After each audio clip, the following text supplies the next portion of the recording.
kawaida, lakini haukuwa wa kawaida katika ulimwengu wa roho.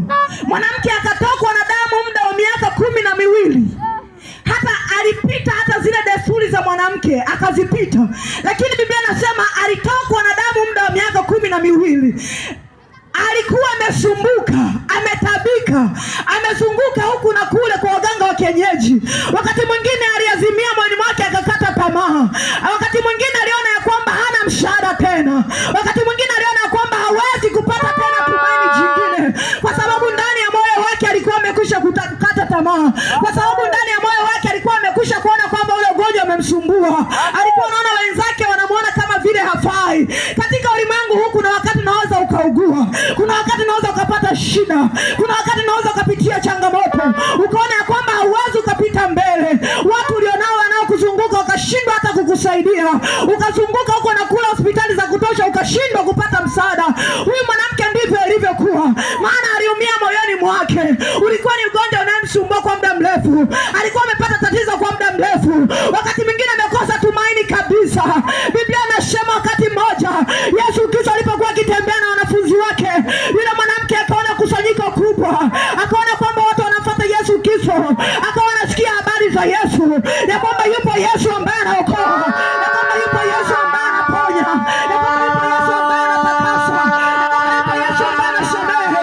Yule mwanamke akasema, nitajipenyeza penyeza, hajalishi kuna watu wengi kiasi gani, hajalishi kuna makutano wengi kiasi gani, hajalishi wamesonga njia namna gani, lakini mimi ninachojua ni jambo moja tu, ninatamani nifike kule aliko, japokuwa hata kidogo tu, nishike pindo la vazi lake. Haleluya.